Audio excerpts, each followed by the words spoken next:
John साहब, बहुत शुक्रिया सर आपके वक्त का। बड़े क्रूशल टाइम में हमें इस वक्त प्रोग्राम में इस हवाले से अपडेट करेंगे। सर पहले तो फरमाइएगा कि अब दोनों तरफ से, ईरान और इसराइल की तरफ से जंगबंदी का ऐलान तो हो चुका है। आप क्या समझते हैं कि इस वक्त ईरान की सिचुएशन क्या है, क्योंकि आप खुद तेहरान में हैं? और दूसरा ये फरमाइएगा कि ये जो दोनों तरफ से फतह के दावे किए जा रहे हैं, लेकिन दूसरी तरफ ट्रंप साहब ये भी फरमा रहे हैं कि ईरान ने बड़ी सख्त पिटाई लगाई है, खासकर आखिरी दिनों में इसराइल की। क्या इसको ही समझा जाए एक वजह कि फायरबंदी इसी वजह से इसराइल की तरफ से की गई है? जी, जब ईरान ने अटैक किया बेस के ऊपर कतर में, तो उसके बाद ही लोग बाहर आ गए थे सेलिब्रेशंस के अंदर और सेलिब्रेट कर रहे थे। और सीज़ फायर के बाद भी हमें नज़र आया मनाज़िर हमारे सामने कि किस तरीके से लोग बाहर आए और सेलिब्रेट कर रहे थे। मैंने ऑन ग्राउंड खुद भी देखा, मैंने पोस्ट भी किया अपने सोशल मीडिया पे। एट द सेम टाइम यहाँ पे ऑफिशियल्स भी कॉन्फिडेंट हैं, लोग भी कॉन्फिडेंट हैं कि ईरान ये जंग जीत चुका है, क्योंकि यूनाइटेड स्टेट्स और इसराइल के स्ट्रेटेजिक ऑब्जेक्टिव्स पूरे नहीं हुए। इसकी क्या दलील है? क्या मैं बायस हो रहा हूँ? इसके लिए ABC न्यूज़ का आप देख लें। इसराइली ऑफिशियल्स ने खुद कहा है कि फॉर्दो के ऊपर जो स्ट्राइक था that is not good at all.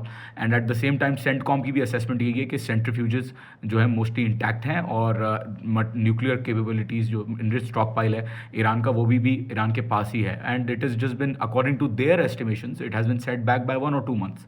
तो सेंटकॉम की अपनी असेसमेंट है, CNN की अपनी रिपोर्ट है, वॉल स्ट्रीट जर्नल है, वॉशिंगटन पोस्ट है, न्यूयॉर्क टाइम्स है। इन सब की रिपोर्ट्स अगर आप पढ़ें तो ये समझ में आता है कि ऑब्जेक्टिव्स जो थे वो पूरे नहीं हुए। ना गवर्नमेंट की जो टॉपलिंग है, ना वो ऑब्जेक्टिव पूरा हुआ रिजीम चेंज का जो कह रहे थे, ना न्यूक्लियर प्रोग्राम को स्टॉप करने का जो मकसद था वो पूरा हुआ।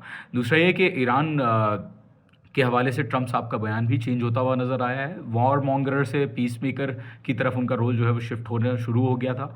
उन्होंने कहा कि रिजीम चेंज क्यों नहीं हो सकती और अनकंडीशनल सरेंडर चाहिए। तो ये चीज़ें he took a foot back and he was more unhappy with Israel at the end of the day. और उन्होंने खुद कहा कि ईरान ने आखिर में बहुत ज़्यादा डैमेज किया है। इन स्टेटमेंट उन्होंने कहा है कि ईरान ने बहुत ज़्यादा डैमेज किया है, और इंडियन मीडिया भी यही कह रहा है। जो लोगों के हवाले से रिस्पॉन्स है दोनों सिचुएशंस पे, आप वो खुद भी कंपेयर कर सकते हैं। वहाँ पे लोग शेल्टर्स में रहे हैं 12 दिन तक, यहाँ पे लोग बाहर घूम रहे हैं, इजीली आराम से घूम रहे हैं। इसराइल के अंदर सेंटिमेंट्स जो हैं वो बहुत ज़्यादा नेगेटिव हैं गवर्नमेंट के लिए, जबकि यहाँ पे अब लोग ना सिर्फ सेलिब्रेशंस कर रहे थे, बल्कि अब पीरियड ऑफ, आई वुड से, यहाँ पे जनरल्स के लिए जो है वो जो इनकी तदफीन है और जो इनकी फ्यूनरल्स हैं उन पे भी लोग लाखों की तादाद में रेडी हो गए हैं जाने के लिए। So I would say the responses from the public have been totally different, the responses from the officials have been totally different. और ग्राउंड रियलिटीज़ यही बता रही हैं कि Iran has won the war and Israel has not achieved the desired goals that it had. और damage assessment Israel में कितनी है वो ऑफिशियली भी उन्होंने बताया, लेकिन अनऑफिशियली कितना हुआ we don't know about that, क्योंकि सेंसरशिप बहुत ज़्यादा थी। जर्मन न्यूज़ मीडिया भी रिपोर्ट कर रहा था वहाँ पे कि German media was not allowed to film military जो डैमेज हुआ मिलिट्री इंस्टॉलेशंस पे। तो आई वुड से आप खुद भी अपना असेसमेंट देख सकती हैं। यहाँ ऑन ग्राउंड तो ईरान के अंदर कोई लोकल ज़राए के मुताबिक रेडिएशन लीक नहीं हुई, स्टॉक पाइल भी मूव हो गया, और एट द सेम टाइम कोई स्ट्रेटेजिक ऑब्जेक्टिव्स जो है वो पूरे नहीं हुए दोनों कंट्रीज़ के। जॉन सर, ये फरमाएगा कि सर इसराइल के हमलों में जो शहीद होने वाले ईरानी जनरल्स के दावे किए जा रहे थे इसराइल की तरफ से, अब वो एक एक करके सामने आ रहे हैं, जिससे बज़ाहिर लग रहा है कि इसराइल गलत बयानी से काम ले रहा था। दूसरी तरफ ईरान में हमने देखा है कि तकरीबन 700 से ज़्यादा के करीब लोग हैं जिनको जासूसी के इल्ज़ाम में गिरफ्तार किया जा रहा है, और कुछ को सज़ाएं भी फौरी तौर पर दी जा रही हैं। आप क्या समझते हैं कि ऐसे में ये जो पूरा नेटवर्क था जासूसी का, अब ये ख़त्म करने के लिए ईरान एक भरपूर एफर्ट करेगा? क्योंकि इसमें इंडिया के जो लोग हैं वो भी इन्वॉल्व होते हुए नज़र आ रहे हैं, और खुलकर ये बात भी सामने आ चुकी है। आपके ख्याल में ये कितना प्रोडक्टिव हो सकेगा पाकिस्तान के अगर पैराए में सोचा जाए तो? जी बिल्कुल, नज़र तो यही आ रहा है कि फॉल्स इन्फॉर्मेशन थी इसराइल की तरफ से, और वहाँ पे सेंसरशिप तो है ही। यहाँ पे जो है वो बिल्कुल ओपन है। CNN भी यहाँ से रिपोर्ट करता रहता है, BBC भी करता रहता है, आपने देख लिया। Israel on the other hand does not allow any Iranian friendly countries to record things और टू रिपोर्ट थिंग्स। तो बिल्कुल यहाँ पर ट्रांसपेरेंसी ज़्यादा है, जनरल्स की रिपोर्टिंग भी हो रही थी। बहरहाल अभी उन्होंने अपनी तरफ से भी, ईरानी ऑफिशियल्स भी सामने आए, जनरल्स भी सामने आए, तो बिल्कुल प्रोपेगेंडा है, ऐसे ही नज़र आ रहा है। दूसरा, जो स्पाई नेटवर्क की बात आपने की, और जो मुझे पता चल सका है वो ये पता चल सका है कि अफ़गान नेशनैलिटी के लोग, यूक्रेनियन नेशनैलिटी के लोग और यूरोपियन नेशनैलिटी के लोग पकड़े गए हैं यहाँ पे, along with the local Iranis of course, Mossad network में।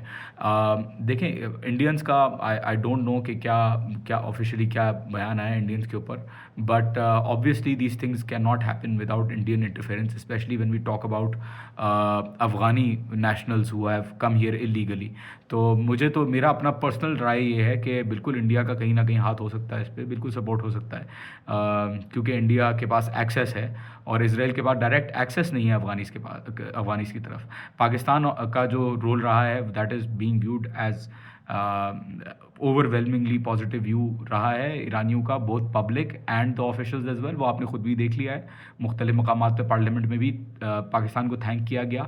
और पाकिस्तान आई वुड से ईरानी अवाम इस वक्त बहुत ज़्यादा पाकिस्तानियों की शुक्रगुजार भी है। मुझे भी लोग पर्सनली जब पता चलता है उनको कि मैं पाकिस्तानी हूँ, तो मुझे भी लोग थैंक यू कहते हैं कि यार thank you so much for being with us.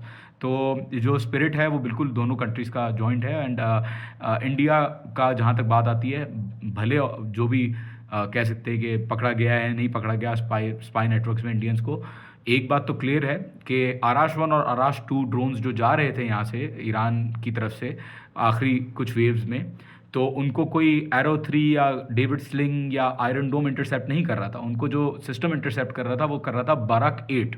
Barak 8 is a collaborative project of Israel and India. तो उस जो बाराक 8 बिल्कुल ऑफिशियली भी अब मोसाद और आई वुड से रॉ और इंडिया और इजराइल बिल्कुल ऑफिशियली भी इस मुल्क इस वॉर के अंदर बिल्कुल सामने आए हैं एक साथ एज एलाइज। सर, ये फरमाइएगा कि ईरान की हुकूमत की तरफ से जो IAEA से ताउन करने का एक सिस्टम मौजूद था वो भी अब मअतल कर दिया गया है। उनकी पार्लियामेंट ने उस बिल की सूरत में उसको मनसूख कर दिया है। आप समझते हैं कि अब इसके नतीजे में मजीद कुछ सैंक्शंस होंगी जो ईरान के ऊपर आयद हो सकती हैं? जी, मैं बिल्कुल समझता हूँ कि मज़ीद सैंक्शंस आयद हो सकती हैं, बट सवाल ये है कि आखिर कितनी सैंक्शंस, कौन सी सैंक्शंस। ईरान ऑलरेडी सैंक्शंस के अंदर दबा हुआ है, ऑलरेडी इतने रेवोल्यूशन के बाद से सैंक्शंस में ही है। सो आई वुडंट से कि यहाँ पे कोई परेशानी है लोगों को इस हवाले से कि और सैंक्शंस लग जाएंगी। देखें, टूथपिक से लेकर रॉकेट तक ईरान अपनी जो है वो सारी चीज़ें खुद ही प्रोड्यूस करता है and they are not affected by sanctions to that extent. Of course sanctions पे इफेक्ट तो होता है, एयर पार्ट्स, आप एयरक्राफ्ट के लिए पार्ट्स नहीं मंगवा सकते, डिफरेंट टेक्नोलॉजिकल रिसोर्सेज अवेलेबल नहीं होती, ऑयल आप जो है वो सही से बेच नहीं सकते, लेकिन एट द सेम टाइम इतना ज़्यादा इम्पैक्ट नहीं है सैंक्शंस का। अगर हो भी तो भी ईरानियों का कहना ये है कि देखें, हम लोगों ने भरोसा करके देख लिया है, न्यूक्लियर नॉन प्रोलिफरेशन ट्रीटी के ऊपर भरोसा करके देखा, IAEA के ऊपर भरोसा करके देखा, IAEA को इंस्पेक्टर्स को अलाउ किया आने के लिए, IAEA ने खुद भी बयानात दिए कि ईरान जो है वो कंप्लाई कर रहा है। येट यूनाइटेड स्टेट्स में ट्रंप साहब ने अपनी ही इंटेलिजेंस रिपोर्ट्स को भी खारिज कर दिया, IAEA की रिपोर्ट्स को भी खारिज कर दिया, बोला ये सब फेक है। कोई फ़ायदा नहीं हुआ ईरान की नज़र में to comply with the IAEA inspectors and to follow और to be a part of the NPT, जबकि इसराइल ये दोनों चीज़ें नहीं कर रहा। अपना एक कोवर्ट न्यूक्लियर प्रोग्राम, कोवर्ट तो नहीं कहूँगा, अनडिक्लेयर्ड न्यूक्लियर प्रोग्राम होने के बावजूद। सो ईरान का आई थिंक जो मैंने असेस किया है, जो यहाँ पे फीलिंग्स हैं ऑफिशियल लेवल पे और लोगों के लेवल पे दोनों पे, वो ये है कि the IAEA and NPT have failed them and international order has failed them, क्योंकि ये जो इंटरनेशनल लॉ है ये सिर्फ ताकतवर के लिए ही, जहाँ पे उनको अग्रेशन करनी होती है वहाँ पे इस्तेमाल किया जाता है।